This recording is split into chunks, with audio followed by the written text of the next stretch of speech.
In times of struggle, we must remember those who carve their own path. The changers, the reinventors, the transformers, but I don't mean the robot guys. Those who see an obstacle as an opportunity, and a brick wall as just a new paradigm in fists. They are the Faces of Virtue! Greetings and welcomes, listeners, to another run of this Crowley Time mini-series in which Tom Crowley, find people who have managed to effect positive change in their lives and communities and stick a microphone up their faces. And those faces? They are Faces of Virtue, and we'll be meeting several of them over the next 2 months, while the usual Crowley Time action is paused. Our latest face is Paul Kettle, who went the extra mile to save a significant local landmark. Many thanks to John Rain for putting us in touch with Paul. Paul Kettle, thank you so much for speaking to me today. Oh, thank you. Thank you very much for having me. Yeah, your case was really fascinating to me. You know, I'm trying to find people who can make a change in their immediate environment, people who are able to beat down all the walls of apathy and complacency and manage to achieve something positive in their community. And you've really leveled your efforts at a particular cause, one which has a lot of historical significance and significance to the local community and the beautification of your local area. Isn't that right? Well, that's right. Yeah. I mean, we're very proud of our community, and there's one particular part of our community that we're famous for, and it's fallen into disrepair over the last 15 years or so. So we've been very keen to make amends and repair it where we can. Wonderful. Tell me about where you're from. You're in East Oxhey, is that right? East Oxhey, yes. It's just on the outskirts of Watford in Hertfordshire. Right. Lived there since I was about 6. Okay. So, maybe my whole life. If you discount the first 5 and a bit years. Wonderful. Well, thank you so much for speaking to me. Now, so you've lived there almost your entire life. It Yes. must mean so much to you, that place. Have you always been interested in history? Always, yes, but just because of the area is festooned with history, whether it be recent history, less recent history, older history, and then very, very old history, until you go all the way back to like proper history. What would you define as proper history? How far back are we talking? 1 million years? I'd say about 1 million years is proper history, yeah. And then you get into, what would you call it, semi-old history? Sort of, yeah, semi-old history, I suppose. Not to be confused with old history, but semi-old. Semi-old. Not fully detached, but with a bit of history bolted on the side. That's right, sort of an extension, a history extension. Exactly. So things... Or things a histrenction. A histrenction, which is sometimes confused for a medical procedure.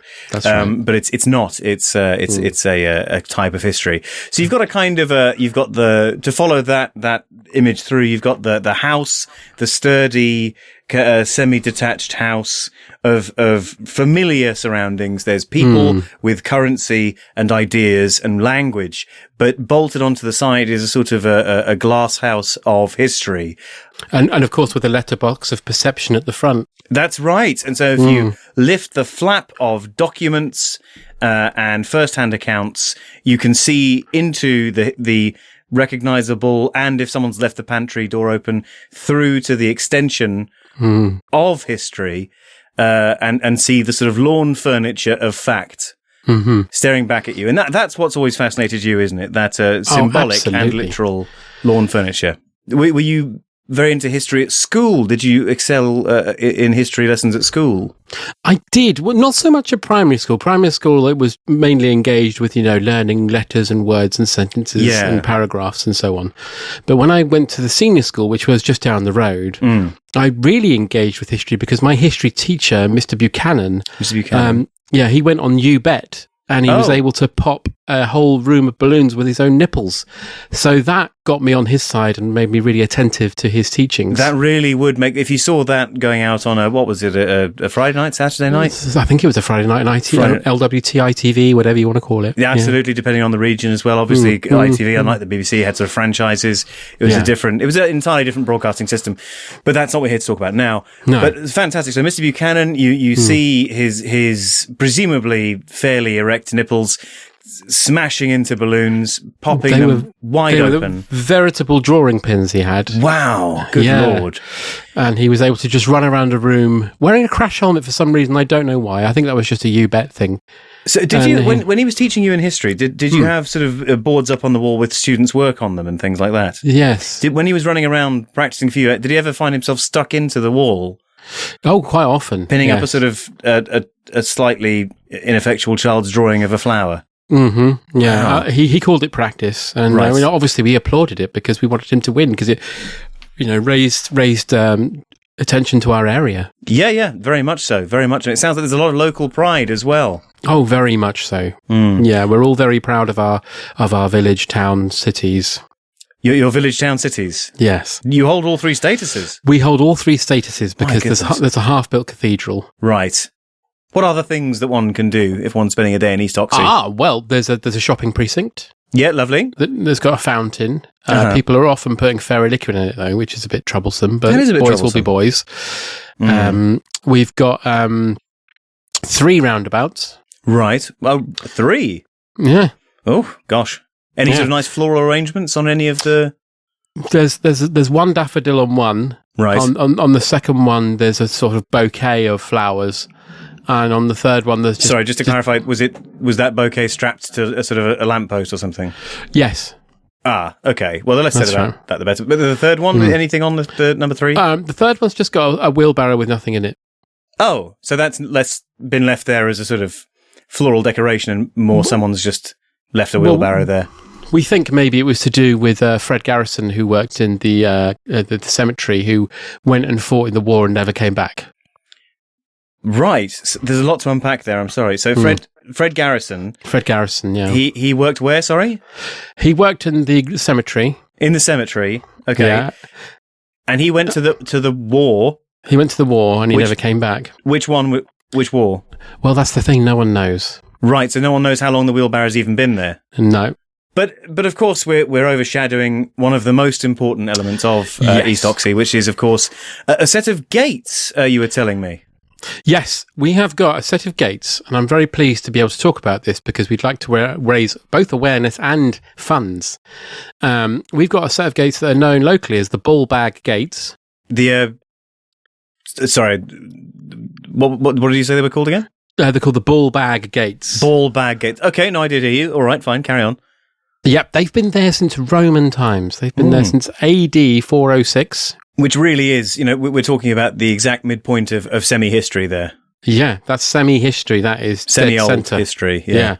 That's your extension perhaps has got some sort of decking at the front, and that would be the decking. Oh yes, a sort of a little platoon of Roman soldiers with a centurion stood there, sort of like ground force. Yes, exactly. Or a really successful edition of Time Team. Exactly. Yeah. But yeah, the gates were put there in they think it's AD 406 around that time because at the time there were barbarians who would constantly breach the borders and invade the East Oxley / Watford area, stealing cheese and meats and so on. Right. So they'd be in all the meats and cheeses, any spice to hand, not in the modern sense, spices in the bags of usually sort of reddish powder that was particularly valuable in those days. Yeah. Well, legend has it that the leader of this particular Roman garrison had an actual chimpanzee which he had taken from somewhere else, and he was very fond of it. And he came home to his sort of tent one night, and the barbarians had been and stolen all his cheese and meats, and kicked the monkey to death. Oh God! Yeah, that's terrible. That's what they say. The monkey was called Ken. Ken, the chimp, was kicked to death by Celts. Celts, yeah.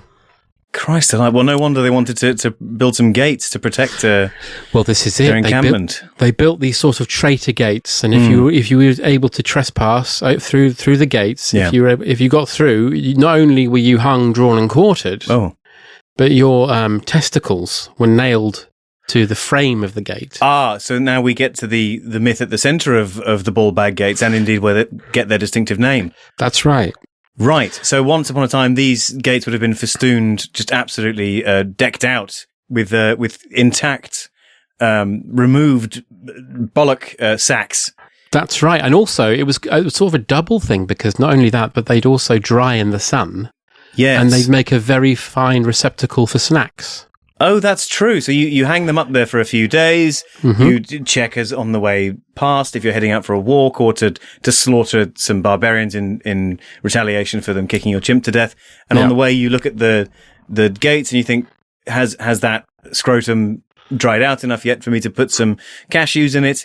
Mm-hmm. And if it looks suitably desiccated, you climb up on a ladder. They had ladders in Roman times, didn't they? They certainly did. They invented them. Yeah. Oh, really? Oh, well, that's good to know. I'm amazed it took humanity that long getting by without ladders. But well, it's just incredible. I mean, when you think that, before Shakespeare, there was only a few words. Before Romans, we didn't have roads, ladders, or indeed horses. Horses, yeah. No, they invented horses by combining a dog with ambition, didn't they? Mm-hmm. And as I recall, it's interesting what you say about Shakespeare, because it really, people often say Shakespeare invented half of English, but it's actually closer to about 98%, isn't it? It is, yeah. You read those plays, and now they're impressive. You go, what lovely poetry, Shakespeare really came up with that phrase or that word, did he? Wow, isn't that amazing? Yeah. At the time, their minds were just absolutely exploding, because they were just used to going around saying, give, drink, me. And then they'd see, now is the winter of our discontent made glorious summer by this son of York, and they go, and they'd have to say things like, man, talk, nice. And but then by the end of the play, they'd have tripled, quadrupled, quintupled their vocabulary. Oh, and yeah, he was also introducing swearing, wasn't he, and all sorts. So. Yes, that's right.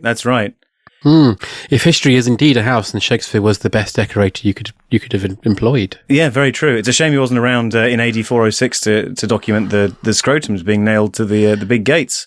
Well, luckily he didn't have to be, because the gates remained standing. Oh, right. So this takes us up to what we're talking about today, isn't it? Yes. So they've been intact. I mean, fairly intact. They survived the war, the Blitz, and. They've survived everything. Obviously, the war, the people of old were able to sort of throw a tarpaulin over them. Right. We're talking only very slightly old, though, aren't we? Because it's less than 100 years ago.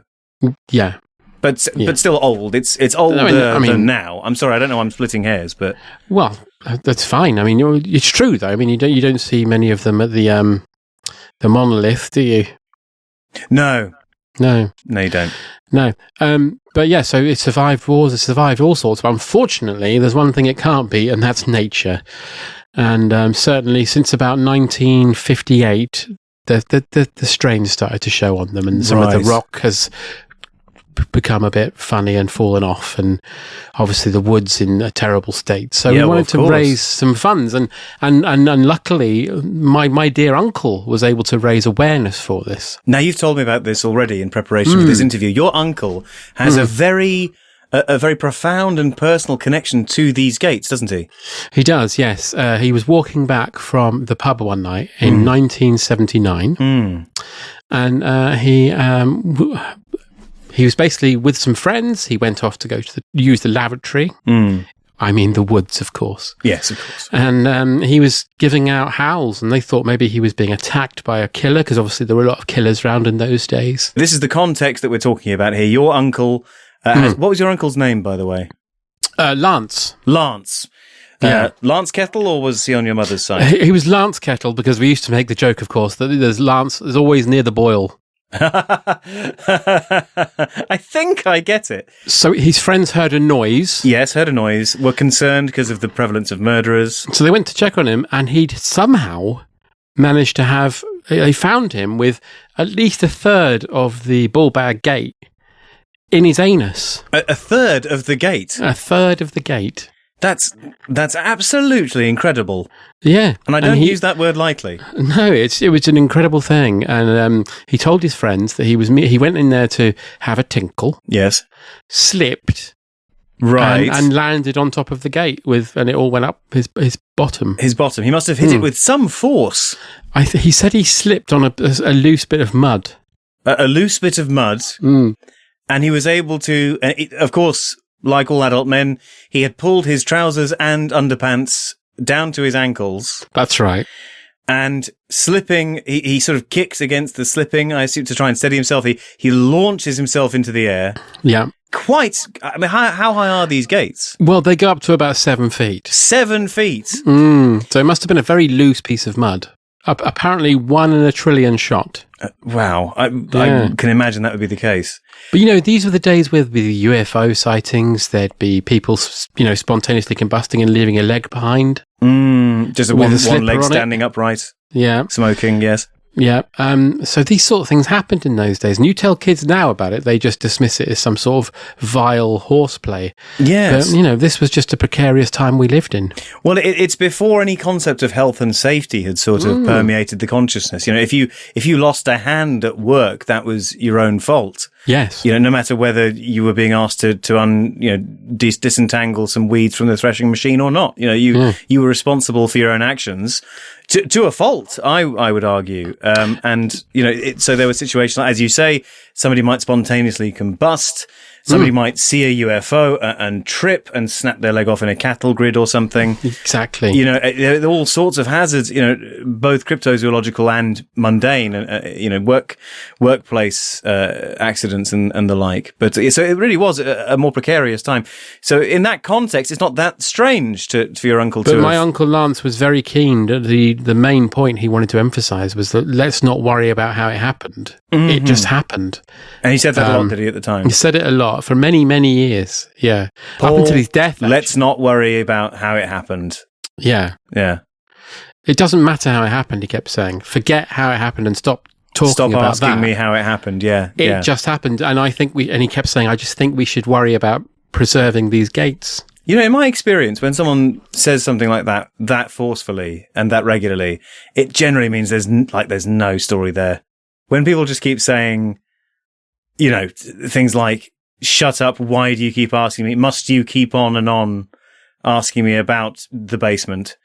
Generally, there's nothing down there. Nothing in it. There's no point asking again. You're just going to get the same answer. So confound you with this endless haranguing about the basement. You go down there, there's a sort of old bucket and a bicycle that's all rusted up.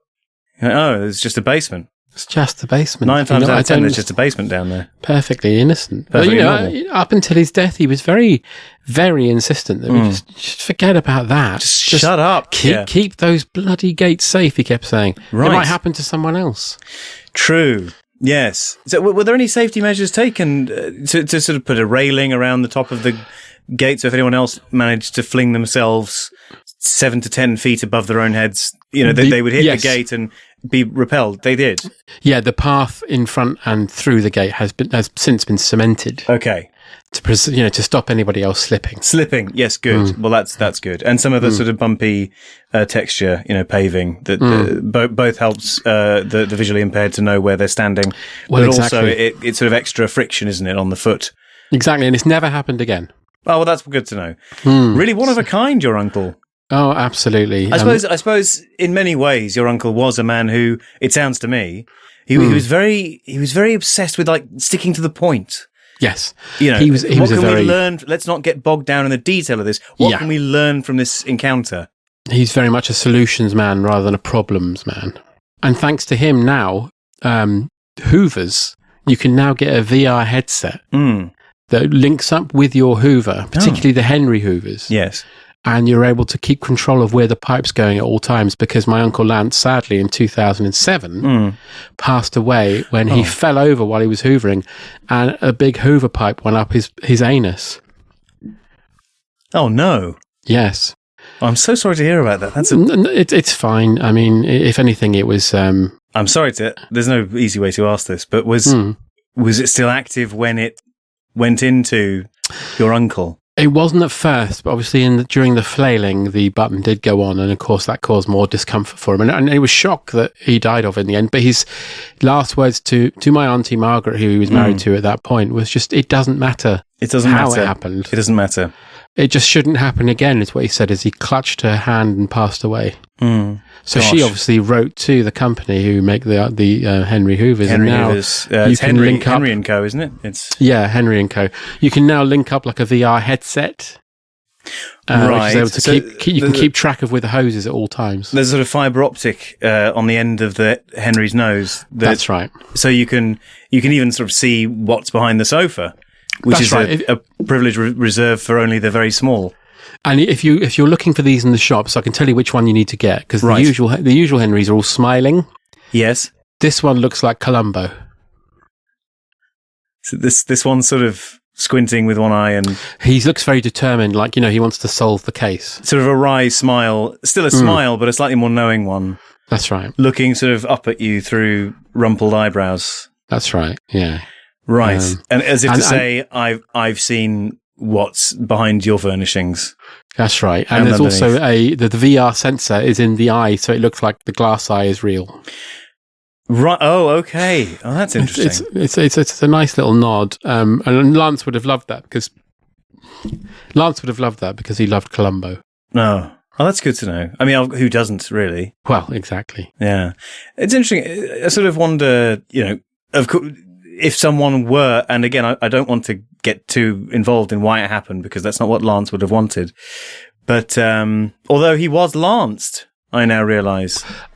That wasn't lost on us at the funeral, I must say. I'm There sure. was a small smatter of laughter, let's be honest. When you get a vicar who's prepared to point out these little ironies and bring a bit of levity to the incident, it's it can really help, I think, in a grieving process. But anyway, that's just my opinion. I don't mean to preach. No, absolutely not. No, that's not the way it's coming across at all. Oh, good. Well, I'm glad. Thank you for your understanding.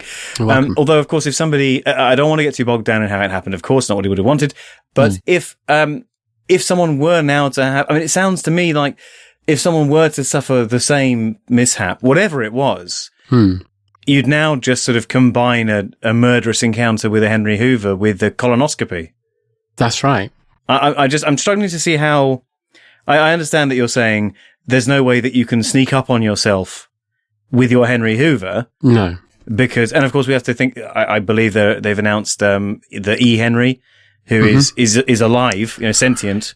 He's sentient. He's a bit like that little thing that you have that looks like a flying saucer. That's right, a Roomba robotic vacuum.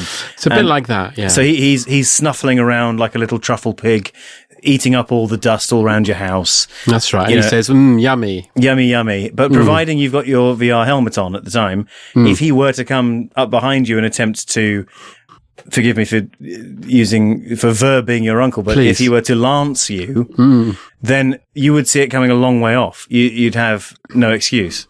Well, absolutely. But also something you should remember is that the Henry people are adhering to the Asimov robot rule.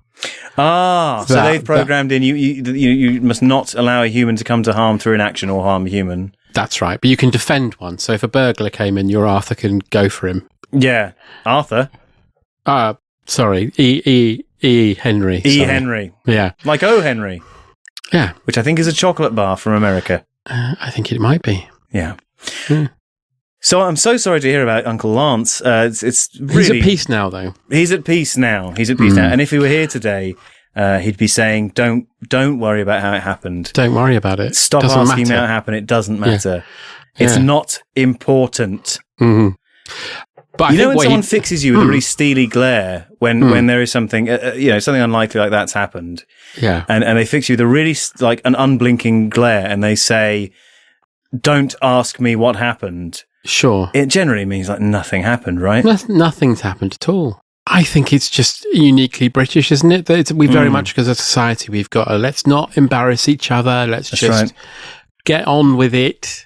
And in many ways, my uncle's spirit has remained with that gate, because obviously every time I walk past it when I'm walking the dogs, yes, I do think of him and, how possibly did he get up there, and it must have been a very wet piece of mud. Yes. And I just think about, thank goodness that we've been able to put a bit of Lance back in the community, because we've been able to raise quite a lot of money. Yes, now it really is quite an achievement. Now, tell me more about this. You've how much was it you've managed to raise? It's quite a hefty sum. We raised £10,000. £10,000. That's right. And you're going to need all of that to restore these gates, then. That's right. We're going to need. The builders have told us it would cost £5,000 because they need to get a particular sort of slate and stone from a quarry. Okay. And also some of the wood, it's a special kind of wood that I have to get from a special forest. A special forest? A special forest, yes. Did they tell you where this forest is? Again, they said don't worry about it. So, well, very much in the spirit of the operational round, yeah. Very much. Yeah. But they've only charged me £5,000 for the wood and the stone. Mm. The other 5,000, I'm going to put in a special account for the gate. If I fall into disrepair again, we've got £5,000. Right. Well, that's fantastic. You're planning for the future. So in another 1,600 years, just under, if they are to once again look a bit worse for wear, or if somebody, if the safety measures around them falter and another local person finds themselves skewered on the gates, then you will have the fund there, probably accumulating interest in that time. I was going to say, just think of the interest on that. Absolutely. And then that can see you through till the next 1,600 years. That's right. When it might once again become a bit clapped out. Incredible. Well, £10,000, amazing. And presumably there's a bit extra for labour from the builders merchants that have quoted you this. That's right. They want an extra £500 for labour, which I think is fairly reasonable. And we were able to raise it fairly quickly, which I was really proud of in terms of the community spirit. Well, absolutely. You've mobilised what is clearly already a very proud area of local people. But tell me, how did you go about raising all of this money? I mean, it's if you'll forgive me for saying, quite a niche landmark. But yes. But to mobilise the community spirit to that degree, you must have done something really special. Well, yes. I mean, to be honest, what I did is I contacted the community. I set up blogs. I set up signs on every lamppost, trees, multiple blogs, car parks, multiple blogs. Unfortunately, save the ball bag gates. Save the ball bag gates. Yeah. Yes. Hertfordshire Ball Bag Gates Fund.blogspot.com. That's right. Put ball bags back on the map. .wordpress. Yeah. Yeah, exactly. Right, really covering the bases. Good. Set up a lovely PayPal. Unfortunately, no one gave me any money. Oh, so I went to the bank and I got a loan. Oh, a £10,000 loan. Yeah, I said I was doing up the house. Right, well, which in a way is true. I think we should role play this meeting because I'm really interested to know how this went down. Because fine. You're you, yes, and I'll be the bank manager. What branch was it? Just so I know how to use it. It was Barclays. Barclays, okay. So I'm the Barclays Bank. Sorry, 1 second. So I'm the Barclays Bank manager. Yeah, his name's Gordon Kenny. Gordon Kenny. Hi, Gordon, if you're listening. Hi, Gordon. I'm the bank manager from East Hoxie, Gordon Kenny. Now, Mr. Kettle, come in, please. Have a seat. Oh, thank you. Would you like a cup of tea or a cup of coffee? I'd love one. Your chair's much better than it was. How do you sorry, let me finish. How do you take your coffee? And I get a cup. Sheila! A cup of coffee, please, for Mr. Kettle. Right, sorry. You can do it later, Sheila. Get me a cup of coffee for Mr. Kettle. I mean, it's fine. I'm sorry about her. You just can't get the help. I'm sorry. So what are you saying about my chair now, that you mentioned something there? It looks like it's been reupholstered. It certainly has. Thank you very much, son, for saying it. I'm very proud of it. This is an antique, actually. It's been here a lot longer than the bank. And as you know, this is one of the oldest Barclays branches in the country. It is. That's right, yeah. That's right. And this is one of the original chairs from their fittings. So having this taken care of is very important to me. And I believe you have some restoration of your own in mind. That's right, yes. I I need to do some repairs on my house. On your house, you say? Yes. Well, all right, okay. It just said restoration here on this form you filled in, so I wasn't quite sure what you had in mind. So where is it you live again? What sort of house have you got? I've got a semi-detached history house. A history house, right? So one with the wee extension on the back, evoking what you might call a semi-old type of history. That's right. Oh, sorry, I went to do voice. That's my right. voice. Yeah. Your voice is you. Yeah, Sorry. Yes, well, I did come here a month ago to talk about restoring the ball bag gates, but I was turned down for that loan, so I'm actually here to do repairs on my house. Sheila did tell me about that. What a ridiculous caprice you had in mind there, son. Trying to get a bank loan to repair some historic site. Did you not consider writing to the National Trust or the government or something like that, not coming to a bank and trying to get us some money? Because, I mean, if you did get the money and spend it on restoring the gates, how are you going to make that money back, son, and pay us back? You'll be saddled with debt for the rest of your life, son. Yeah, I hadn't thought of that. That's right. I mean, if you were to, but you don't have to worry about that because, of course, you'll be spending this money on your own home. Yes, that's right. And but hopefully, getting some new shinier panes of glass in your glass house of semi-old history. That's right. Fantastic. All right. So £10,000, you say? Fantastic. And of course, this is a high interest loan because there's no evident way in the application you'll be able to make the money back. So we've got to protect ourselves. You understand, I'm sure, Mr. Kettle. So we'll want this. It's going to be a 50% interest per month after the provision of the loan. So that's 5,000 for the first month and then 5,000 more for every subsequent month for a period of 2 years, after which the interest rate will have to be re-examined. So maximum, I wouldn't worry too much about that. After 2 years, it'll probably only go up to a maximum of 70% interest a month. So not to worry. Right, there's my signature on the forms there, son. Off you go and have a great time restoring that beautiful old house of yours.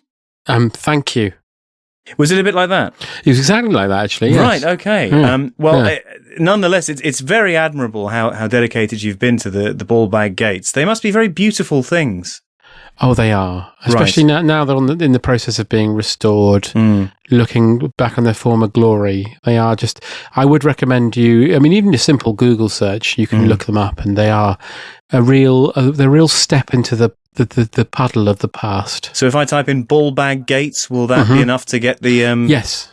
To get the images, okay. Into Google Images and have a look. Ball bag gates, East ball Oxy. bag, one word, and then gates. One word, okay. One ball word. bag gates. Ball East bag, Hoxie. one word. Okay. Then gates, one word. Gates, one word, same as Bill Gates. Have you found the photograph of them? I did, actually. They're lovely. I noticed there's some sort of carvings on the outside that, in this picture, I think it's from a local paper. Yes. The Oxey Interferer. Yes, that's right. That's right. And they're taking a picture of one of the workmen there, hard at work with a sort of chisel, restoring, sort of recarving and redefining one of those carvings. And well, obviously the carvings weren't there, but he wanted to make it look more genuine. Oh, so they looked a bit too bland to be old. They were just rotten old bits of wood. So he said to me, "Do you want to make them look like proper old gates?" And I said, "Well, yeah, sure." Right. Okay. Well, that does explain why he appears to be carving Elton John, giving a thumbs up.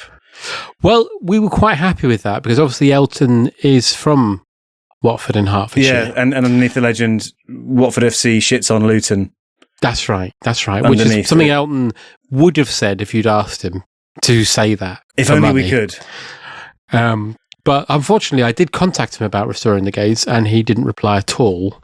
Right, but he had that surprises me because he's someone who is very interested into the antiquarian world and the restoration of old properties and that's objet what d'art. I thought. That's what I thought as well. But he just said that he couldn't care less, is what he said. I did hear once that somebody asked him if he'd contribute to restoring the Mona Lisa, and he replied that he'd only put the money up if someone painted a spangly tracksuit on her. Right. And they said, well, we're not prepared to do that, Sir Elton. Well, that's, it's consistent with basically what he said about restoring our gates. He said he couldn't care less. Well, indeed. If you could pitch me the Elton John charity single to raise funds for the ball bag gates, what would it have been? You mean in terms of what song would I have used? Well, what song would you have used? Or how would you have had him change the lyrics? Or is there a song that already exists that you think would have particular cadence for this cause? Yeah, I think probably would have to be Candle in the Wind again. Candle in the Wind again. It seems to me like you lived your life like Lance Kettle on a gate. That's good. Yeah. I was going to say something similar, but slightly different. Okay. I was going to say, it seems to me you lived your life like a turret up an arse. That could be the second chorus, couldn't it? Or indeed the first. But yeah, I mean, that's good because it's remembering my uncle's memory. Unfortunately, his memory is slightly sullied because people, they tend to remember the negative side of things. Yes, absolutely. I mean, that can happen, though. I mean, if there's one embarrassing thing that people remember you for, obviously that's going to spread further because people naturally remember things they don't remember triumphs and happy things and bright things. They tend to remember sad things more often. Exactly. I mean, that's what I don't get about that's what I don't get about people in general. The general public is that you'd much rather memories were a relay race where you're passing one memory to one person in your family to the next, and so on and so forth. But people would much rather it was a hurdle. Yes. What a beautiful, beautiful expression. Did you make that up yourself? I did, yes. Well, if memory is a relay race, looking back over this entire situation, over your uncle, his impalement on the ball bag gates, the situation with the Henry Hoover, his legacy and the E. Henry, making it at least slightly less likely that the fate that befell him might befall others as well. Sure. Assuming that memory is a relay race, and looking, of course, at yourself and your own brave sacrifice, saddling yourself with tens of thousands, soon to be hundreds of thousands of pounds of debt, to save a historic landmark to inspire the local population. If memory is indeed a relay race, what of these memories would you most like to pass on to the next generation? It would simply be the memory of these gates, knowing that they stood there for thousands of years and watched over us as we wandered through them or indeed fallen on them. And also that I have 2 functional kidneys if you'd like to get in touch, and I'm probably able to lose one, and I believe you can probably get 10 grand for them. I think that is the going rate currently. And yeah, I mean, if you've got to, they're both in full working order. As far as I know. Absolutely. They're totally, they'll be fine. Just one word of advice. Try and keep hold of both lungs. Okay. But anyway, as you say, the important thing here, we don't want to worry about any of the sad negative things here in the way that people remembered your Uncle Lance and his frankly astonishing capacity for receiving things into himself. We don't want to get bogged down in the sadder elements of this story. Because it doesn't matter, that's why. It doesn't matter because how it happened, why it happened, and how it was even possible, none of that matters. It doesn't matter. Stop asking. It doesn't matter. With no story there. No, there's no story here. There is nothing to see here. Again, when the police say that, when the police say move on, there's nothing to see here. Yep. Generally behind them, there's just, someone who's lost their keys. If that. If there's even a person there, it might just be like a piece of litter. No one likes fuss. Let's just get on with it. Why are we going over and over this? We need to move past this now. Move on. Yeah. Move on. We need to build back better. Exactly. About myself. That's right. We need to get on with it. That's the lesson we need to take with us, isn't it? Yeah. And you certainly have got on with it, Paul. You have raised the money at great expense of money and of any hope of mobility, both social and otherwise, for the rest of your life. And you've managed to make these gates what they once were, a beautiful landmark, both to semi-old history and recent history in the form of your uncle. So Paul, I am honoured to have spoken to you and proud to call you one of our faces of virtue. Thank you so much. I'm so honoured. No, thank you. While Paul might have landed himself in the salad with his philanthropic efforts, nevertheless, his is exactly the spirit I wanted to capture in this series, sacrificing himself so that future generations can enjoy something beautiful, like taking a bullet for Michelangelo's David. Congratulations, Paul. Truly, you have earned your place in the hallowed halls of the Faces of Virtue! Once again, I'd like to thank John Rain for putting us in touch with Paul. John is a writer and podcaster and creator of the wildly popular Smersh Pod, a podcast about James Bond and related films, and co-host of A Wheezing Groaning Sound about the original television run of Doctor Who. I've been a guest on both of these shows and can confirm that they're some of the best fun a disembodied voice can have. In fact, I'm in the next Smersh Pod that comes out after this episode releases, talking about the film Harry Potter and the Chamber of Secrets, alongside John and fellow comedian and good friend Tom Neenan. So look up Smersh Pod and A Wheezing Groaning Sound on your podcast app and enter a world of celluloid silliness today. John is also a writer with a new book out, the aptly named Explodo Book, a guide to 80s action films. Find out more at john-rain.co.uk or at John's Twitter at Mr. Ken Shabby. I hope you've enjoyed hearing the return of Faces of Virtue. If you've really enjoyed it and you want to hear more, then join up and support Crowley Times Patreon.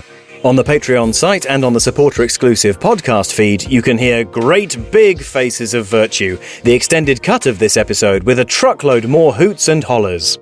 There will be great big versions of all the episodes in this run of Faces of Virtue, so sign up to the Patreon today to get them all delivered hot and fresh to your device via the supporter-exclusive bonus time feed.